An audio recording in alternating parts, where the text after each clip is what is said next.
back to the Crochet Crowd. So, my friends at yarnspirations.com. I'm your host, Mikey. Today here is the tulip stitch. It's different from the flower stitch. The flower stitch is flat.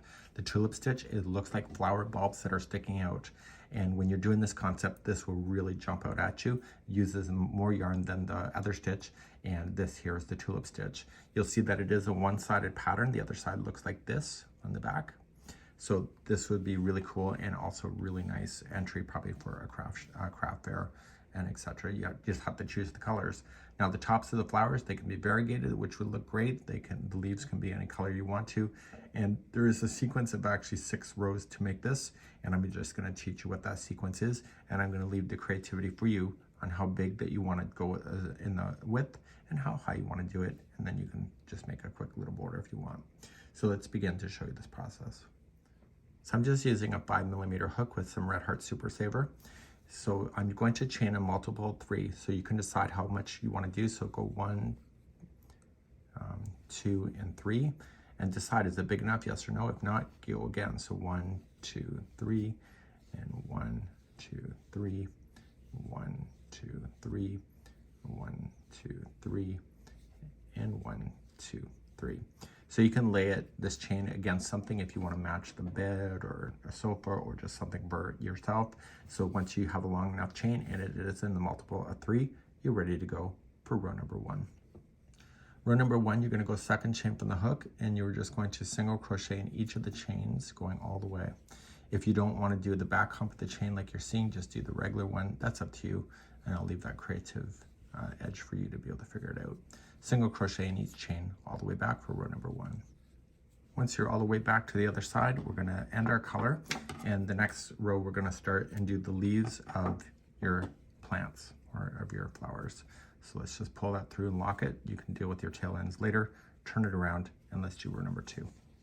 So in row number 2, we're going to just go into the very first stitch, and you're just going to attach it for me. So with the slip stitch and then chain 3. And the chain 3 counts as a double crochet. So when you're starting, you're going to skip the first stitch only, go to the second and apply a V stitch, and that'll be a double crochet, chain 1, and a double crochet into the same stitch. Now the sequence to go all the way across now is you're going to skip 2 stitches, go to the third, and do a V stitch. So double crochet, chain 1, double crochet into the same. So then skip another 2, go to the third, and you keep going across your work like that.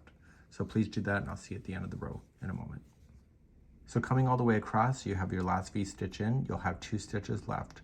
Skip the next stitch and go right into the last with a double crochet. And this will be the end of this color.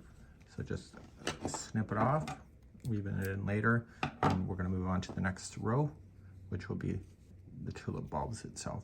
Let's begin that next. So turn your work and let's get started. So let's get started, and we're just gonna attach a new color to the first one, and I need you to chain, once it's attached, we're gonna chain 4. So 1, 2, 3 is a double crochet, and the extra one, the 4th one, is a chain 1 space. Just remember that for the future. See these V stitches? The middle chain 1 space is where we want to play, and we're going to apply a 5 double crochet popcorn there. So to do that, yarn over, and you're going to apply 5 double crochets into the same space. So the popcorn is a 2-step sequence.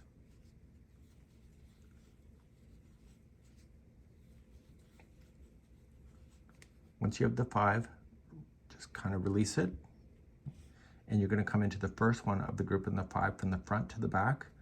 And I just use this finger, and I kind of just, when I pull it, I kind of push with that middle finger, my driving finger, and I push it forward, and then I chain 1 to lock. And my finger's still inside. Helps just kind of form a nice shape. I can remove my finger and now chain 2. So don't think that the chain 2 includes locking the popcorn. It doesn't. So now you're going to jump to the next V stitch here, the middle, and you're going to apply 5 double crochet in. So 1, 2, 3, 4, and 5. Drop, go to the first one, pick it up, pull through, chain 1 locks it, and now chain 2, 1 and 2, and then move on. I'll show you one more time. So 5 double crochet into the same spot. So this makes it really three-dimensional. So if you like texture, you might love this. Okay, drop, first one, pick up, pull through, chain 1 to lock, and then chain 2. So you could technically just say the lock plus the 2, just say chain 1, 2, 3. You can do that. So continue along, and I'll see you near the end of the row to show you how to finish. So I'm about to finish the last popcorn here. Chain 1 to lock, and after it's locked, only chain 1 after that, and then you're going to double crochet into the top of this turning chain. And that will conclude that row, and now you have your flowers all made, and now we're going to do 4 rows of single crochet before we return back to do this over and over. So let's do that. So get rid of this color and flip it, and you can use any colors you want to. They just have white here. White in my house with my dogs is not a great idea, but anyway, that's what happens when you own pets, right? So you're just going to attach to the top of the first double crochet, and what you have to watch out for is that you're going to pull through, chain 1, and single crochet. Remember what I said to you is that there's a chain 1 space that is before the cluster, so you have to go into the space first, single crochet, and then you're going to go to the top of the cluster for the next one.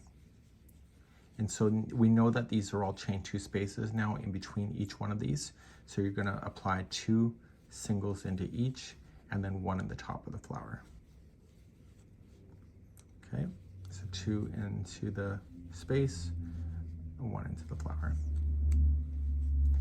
So you'll do this all the way across, and the other 3 rows are just single crochet row, but this is the one that gets you established to get it to be lined up perfectly so that you'll have success in the future.